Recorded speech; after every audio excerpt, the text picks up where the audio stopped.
김수철 씨 최종 합격하셨습니다. 언제부터 출근 가능하시죠? 아, 정말요? 저는 지금 다니는 회사 월말까지 인수인계 끝내면 다음 달 1일부터 바로 출근 가능합니다. 다행이네요. 저희도 사람이 부족한 상황이라서. 그럼 다음 달 1일에 출근으로 알고 있겠습니다. 네, 문제없이 출근하겠습니다. 그나저나 근무 조건 말인데 연봉은 정말 4천만 원으로 괜찮아요. 지금 다니는 회사에서 받는 돈이 6천이 넘는 걸로 알고 있는데 대학도 연세대학교를 나오셨네. 네, 면접 때 말씀드린 그대로입니다. 제가 어머니와 단둘이 사는데요. 저희 어머니가 작년에 큰 수술을 하셔서 좀 더 어머니와 시간을 보내고 싶어서 이직을 하는 겁니다. 그럼 저희 회사 오시는 게 잘 선택하시는 겁니다. 저희는 5시에 칼같이 퇴근하는 게 원칙이니까요. 네, 잘 알고 있습니다.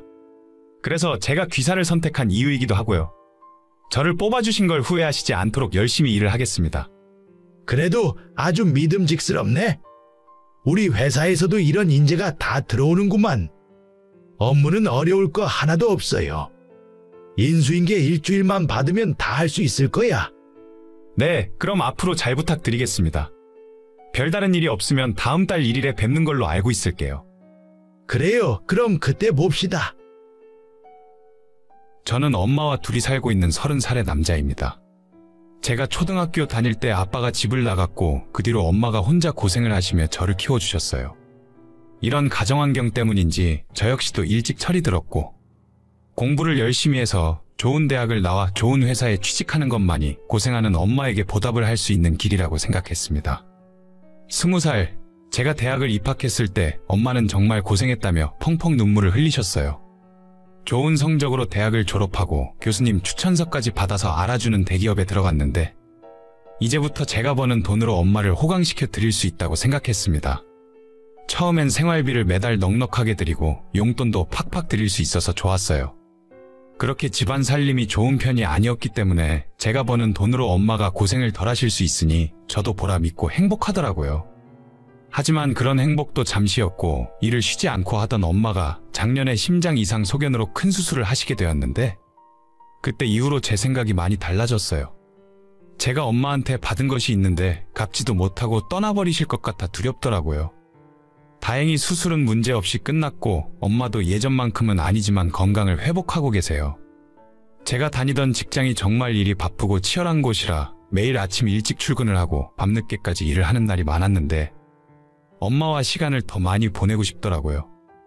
돈을 벌어다 드리는 것도 좋지만 직장에 다닌 뒤로 평소에 제대로 얼굴 마주하고 식사를 하는 것도 너무 힘이 들었고 인생에서 돈보다 더 중요한 것이 가족이라는 생각에 이직을 결심하게 되었습니다.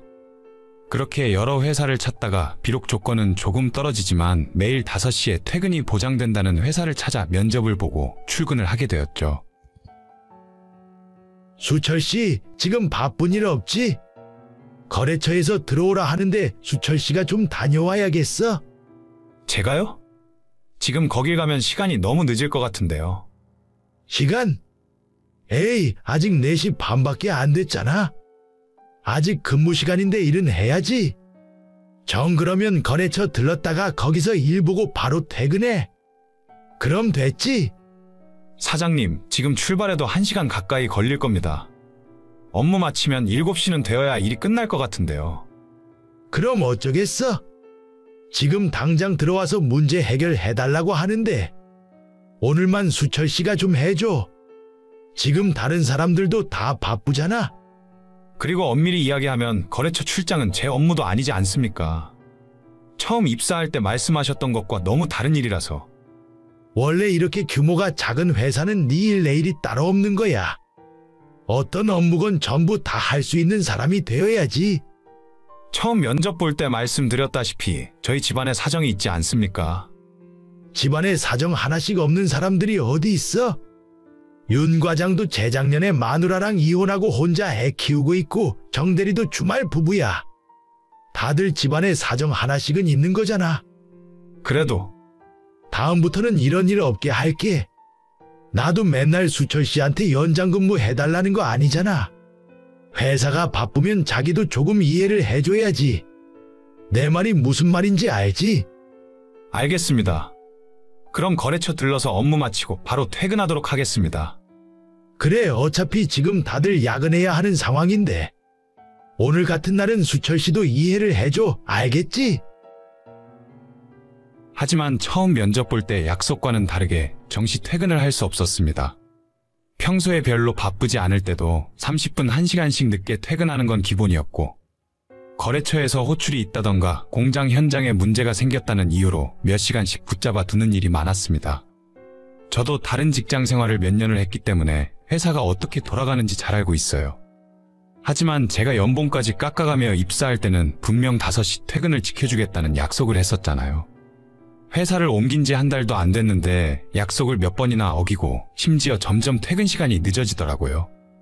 엄마와 저녁 시간을 같이 보내는 걸 떠나 퇴근하고 집에 도착하면 저를 기다리다 지쳐 먼저 주무시고 계셨습니다. 시간이 지날수록 점점 이건 아니라는 생각이 자꾸 들더라고요. 수철 씨, 오늘 회식이 있는 날인 거 알지? 다 같이 고기 먹으러 갈 거니까 점심은 대충 먹어. 죄송한데 어제 회식은 참석 못할 것 같다고 미리 말씀드렸습니다. 또 자네는 어떻게 회식 한 번을 참석 안 하나? 회사 사람들이랑도 어울려야지. 저는 술도 잘 못 마시고요. 집에 일이 있어서 일찍 퇴근해 보겠습니다. 우리 중에 집안 사정 없는 사람 없다니까. 그러지 말고 꼭 술 안 마셔도 되니까 같이 저녁이라도 먹고 가. 사회생활을 그렇게 하면 안 돼. 죄송합니다. 하지만 회식은 앞으로도 참석 못할 것 같습니다. 일만 잘한다고 다가 아닌데. 알겠어. 그럼 어쩔 수 없지. 대신 오늘 우리는 다 회식하러 가니까. 미국의 물건 도착 잘했는지 수철 씨가 연락했다가 확인증 끊어주는 일만 부탁 좀 할게. 네? 그쪽 업무 시간 기다리면 너무 늦지 않습니까? 집에 가서 해도 되니까 시간 맞춰서 담당자랑 전화통화 좀 하고 이메일로 확인증 끊어서 보내면 되잖아. 별로 오래 걸리는 일도 아닌데 좀 해줘. 이메일로 확인증 보내고 내일 출근해서 해도 되는 일 아닌가요? 그쪽 담당자가 깔끔한 거 좋아하잖아. 거래처랑 통화로 확인도 안 해보고 이메일로 거래하는 경우가 어디 있어? 평소 같으면 내가 저녁에 전화통화하면 되는데 난 회식이니까 어쩔 수 없지. 수철 씨 회식도 안 갈 거면 이런 일이나 좀 해달라는 거야. 사장님, 저 그냥 이번 달까지만 근무하겠습니다. 2주 남았으니까 인수인계 할 사람 새로 뽑아주세요. 뭐 겨우 이런 일 좀 부탁했다고 그만두겠다고? 진짜 수철 씨도 너무하는 거 아니야? 남들 다 하는 야근도 못한다. 회식도 안 나간다. 다 못한다고만 하면 어떡해? 처음 면접 볼 때 다 말씀드린 부분입니다. 저는 그냥 다른 직장 찾아볼 테니까 저 말고 다른 사람 쓰세요. 아니, 수철 씨처럼 영어도 하고 관련 업무에 능통한 사람을 어디서 뽑으라고? 알겠어. 그럼 회식 가자는 말도 안 하고 야근도 안 해도 돼. 그럼 됐지? 아닙니다. 지난 6개월 동안 생각을 해보니 제가 이 회사와 어울리지 않는 것 같습니다. 저도 뒤에서 저에 대한 말이 나오는 거 알고 있고 업무 외적으로 힘든 부분이 많았습니다. 그냥 제가 이 회사를 나가는 것이 맞는 것 같습니다. 그래도 당장 그렇게 그만두면 나는 어떻게 하라는 거야? 지금 하고 있는 업무를 누군가 넘겨받아서 할 수 있을 때 그만둬야지. 그러니까 빨리 새로운 직원 뽑아주세요. 저는 월말까지만 출근하겠습니다. 연봉 4천만 원에 그런 사람을 어떻게 구하냐고?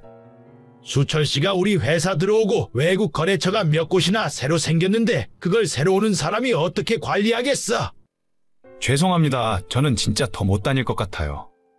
그동안 감사했습니다. 수철 씨, 나랑 이야기 좀 해. 퇴근 시간 보장해주고 연봉을 올려줄게. 이번엔 진짜라니까. 아마도 처음부터 저를 뽑을 때 거짓말을 했던 것 같더라고요. 회사에 입사하고 나니 다들 야근도 많이 하고 쓸데없는 회식도 너무 잦았습니다. 매번 못하겠다고 하는 저를 다른 직원들이 곱게 볼 리도 없었죠. 지금은 그만둔 상태고 지난달부터 외국계 회사에 취직해서 일을 하고 있습니다. 근무 시간에는 정말 정신없이 일하지만 퇴근 시간 정확하게 지키는 게 마음에 들었고 회식하자는 말이 없어서 좋더라고요. 연봉도 훨씬 많고 엄마와 보내는 시간이 늘어서 만족하고 있습니다. 오늘 데이트 즐거웠어. 그럼 우리 이제 정산해야지. 아까 저녁밥 값이 4만 원 나왔고 카페에서 2만 5천 원, 영화 보고 팝콘 먹는데 3만 원 나왔거든.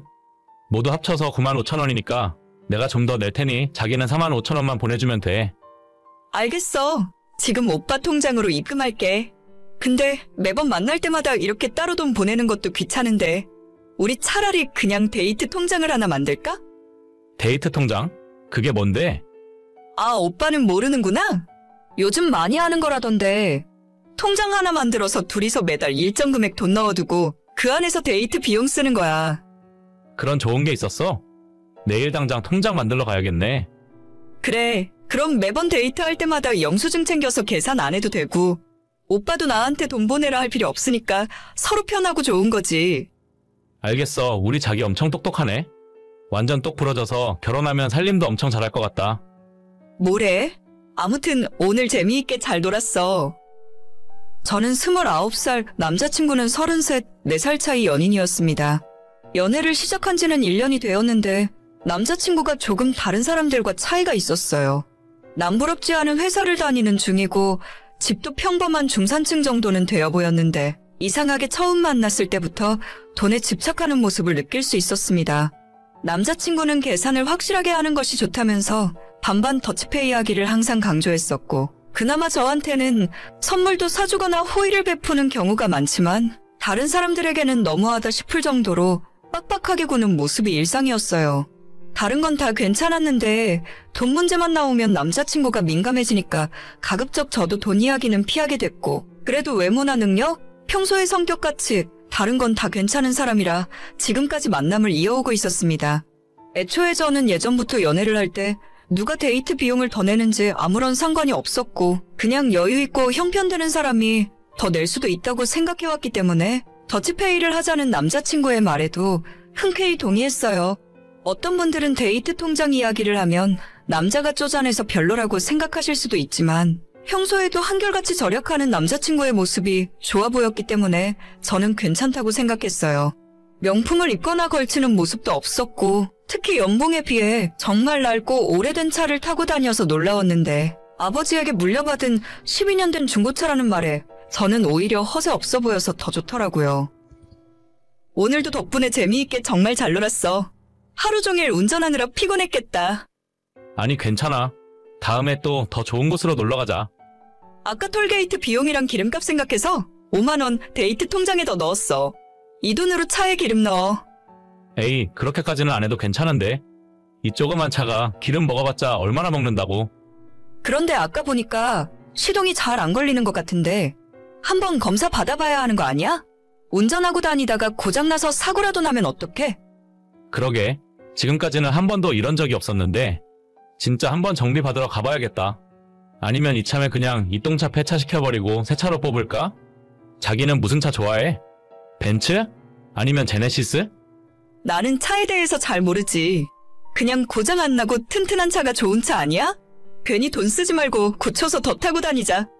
그래도 남자친구가 이런 차 타고 다니면 좀 창피하지 않아? 자기 친구들은 남자친구가 외제차 많이 타고 다닐 거 아냐? 그런가? 근데 뭐 남자친구가 외제차를 타고 다녀봤자 스스로 뭐가 되는 것도 아니고 나는 별로 그런 거 신경 안 써서 잘 몰라. 그냥 오빠가 편한 대로 해. 역시 우리 자기는 생각이 정말 남다른 것 같아. 인터넷 보니까 요즘에는 남자친구 차가 국산차면 쪽팔려서 옆에 타기 싫다고 하던데 자기는 정말 허영심만 많은 다른 여자들이랑은 틀리구나? 그런 소리 어디 가서 하지도 마. 괜히 나만 욕먹이는 거야. 난 그냥 차 같은 건 관심이 없는 거지. 나도 내가 좋아하는 여행 같은 데는 돈 안 아껴. 아무튼 차 정비 한번 꼭 받아봐. 운전하다가 시동 꺼지면 위험하잖아. 알겠어. 그럼 다음에 봐. 이런 식으로 남자친구는 저를 굉장히 검소하고 개념 있는 사람으로 생각했지만 사실 그런 것도 별로 아닌 게 저는 저대로 제가 쓰고 싶은 곳에는 돈을 잘 쓰고 있거든요. 제가 아직 부모님과 함께 살고 있기 때문에 혼자서 자취하는 친구들에 비해 돈을 잘 모을 수 있는 편이고 월급의 반을 저축하고 나머지 반으로 제 하고 싶은 일에 아낌없이 돈을 쓸 수 있어요. 해외여행 다니는 것도 좋아하고 화장품이나 옷과 구두를 즐겨 사기도 합니다. 다만 저는 차에 관심이 없는 것뿐인데 남자친구는 제가 남다르게 개념이 있어서 그런 거라 착각을 하고 더 좋아하더라고요. 성격이 조금 괴팍하긴 하지만 그래도 제 기준으로는 허세 있고 돈 관리 못하는 남자들보단 나은 거라 생각했고 조금 더 만나다 보면 결혼까지 할 수도 있겠다 생각했었죠. 하지만 그로부터 며칠 뒤에 생각지도 못한 일이 일어났고 이런 제 생각을 송두리째 뒤바꿔버리게 되었습니다. 오늘 퇴근할 때 자기 회사 앞으로 내가 데리러 갈게. 우리 오랜만에 스테이크 한번 먹으러 가자. 오늘은 내가 쏠게. 웬일이야? 무슨 좋은 일이라도 있는 거야? 그렇게 무리 안 해도 되는데. 아니야, 오늘 내가 자기한테 할 말도 있고 모처럼 좋은 곳 가서 맛있는 거 먹고 싶어서 그래. 갑자기 무슨 말을 하게? 괜히 긴장되게 그러지 마. 부담 갖지는 말고. 아무튼 내가 퇴근 시간 전에 자기 회사 앞 주차장에서 기다리고 있을게. 알겠어. 운전 조심히 하고 천천히 와. 그때까지만 해도 저는 오늘이 남자친구에게 프로포즈를 받는 날이구나 생각했어요. 우리 두 사람 나이도 있고 만난 시간이 좀 짧긴 해도 서로 통하는 부분이 많으니까 결혼하는 것도 괜찮겠다고 생각하고 있었습니다. 남자친구가 저보다 30분 정도 일찍 퇴근하기 때문에 바로 저희 회사로 찾아오면 제 퇴근 시간보다 10분은 일찍 도착하거든요. 업무를 미리 마무리해두고 사무실 창문 밖을 보면서 남자친구가 언제 오려나 기다리고 있었습니다. 자기, 나 도착했어. 퇴근하고 내려올 때 전화해. 뭐? 벌써 도착했다고? 나 지금 사무실에서 주차장 쪽 내려다 보고 있는데 오빠 차 어디 있는지 안 보이는데? 당연하지. 오늘은 그 똥차 안 끌고 왔어. 까만색 뚜껑 열리는 벤츠 보여? 지금 뚜껑 열고 있으니까 잘 봐봐. 어? 보여. 갑자기 웬 벤츠야? 처음 보는 차네. 원래 이게 내 차야. 너랑 데이트할 때 타고 나갔던 차는 내가 일부러 중고로 똥차 하나 산 거고. 그래? 그럼 오빠 차가 원래 2대야? 응. 요즘은 하도 이상한 된장녀들이 많아서 처음부터 벤츠 타고 나가면 돈 많은 남자 물어서 팔자 고쳐보려는 사람들이 많더라고. 그래서 일부러 똥차 하나 사서 된장녀인지 아닌지 테스트하는 거야. 테스트를 한다고? 일부러 1년 동안 나를 속이고 있던 거야? 속인 건 아니고. 그래도 자기는 내가 더치페이 하자고 해도 아무 말 안 했고 내가 똥차 끌고 나타났을 때도 창피하지 않았잖아. 자기는 이 테스트에서 합격한 거니까 영광으로 알아. 앞으로는 데이트 비용도 전부 내가 내고 데이트할 때도 똥차 대신에 내 벤츠 타고 놀러 다니자. 아니 나는 내가 대체 왜 오빠한테 테스트를 당해야 하는지 모르겠는데 만약에 그 테스트에 합격 못했으면 나랑 헤어지려고 했던 거야? 아마도 그랬겠지? 나는 돈만 밝히고 겉모습만 보는 여자는 딱 질색이더라고. 그렇다면 사람 잘못 봤어. 나도 누구보다 돈 좋아하고 사람 겉모습 따지는 여자니까. 너한테 지금까지 테스트 받고 있는 줄 알았으면 진작 헤어졌을 텐데. 지난 1년 동안 너한테 낭비한 시간이 너무 아깝다. 아니 대체 반응이 왜 이래? 너는 내 테스트에 통과했다니까? 앞으로는 나랑 데이트할 때 돈도 안 내도 돼. 거지 같은 데이트 통장 같은 짓도 그만해도 된다니까. 내가 볼 때 너야말로 가장 겉모습에 신경 쓰고 돈만 밝히는 된장남이야. 평소 생각하는 건 좀 이상해도 성실하고 진실된 사람인 줄 알았는데 그마저도 아니었으면 더 이상 우리가 만날 이유가 없는 것 같아. 여기서 헤어지자. 네 테스트 합격할 만한 다른 여자 찾아봐. 나는 그쪽 기준에 맞는 여자가 아닌 것 같네. 아니 대체 뭐가 문젠데? 너는 이미 합격했다니까? 내 벤츠 타고 스테이크 먹으러 가야지. 지금까지 1년 동안 감쪽같이 저를 속이고 있다는 것이 너무나도 괘씸했어요. 지가 대체 돈이 많으면 얼마나 많길래 이런 못된 짓을 하는지 모르겠습니다. 아무래도 좋은 직업이고 돈을 잘 벌고 있으니 주변에서 돈 보고 접근하는 여자들이 많이 있었겠죠. 하지만 이런 식으로 1년 동안 거짓말을 하면서 만난다면 그 전까지의 시간이 무슨 의미가 있는 건지 모르겠어요. 아무리 그 의도가 좋다고 해도 저는 그 장단에 놀아줄 생각 없고 제가 누군가에게 테스트를 받을 이유도 전혀 없다고 생각합니다. 합격했다고 하면 제가 감격해서 눈물이라도 흘릴 줄 알았나 보죠? 지금이 쌍팔년도 시절도 아니고 어제까지 멀쩡히 데이트하던 남자가 갑자기 벤츠 타고 나타났다고 어떤 여자가 좋아라 하겠습니까? 그냥 날 가지고 놀았구나, 속았구나 하는 생각만 들겠죠. 뒤늦게 잘못했다고 빌고 저희 회사 앞으로 몇 번이나 찾아왔지만 한 번도 만나주지 않았어요. 절대 다시 만날 생각 없고 저를 1년이나 농락했다는 점에서 다신 이 사람을 믿고 사랑할 수 없을 것 같네요. 오늘의 사연은 여기까지입니다. 구독과 좋아요, 알림 설정은 많은 힘이 됩니다. 다들 행복하시고 좋은 하루 되세요.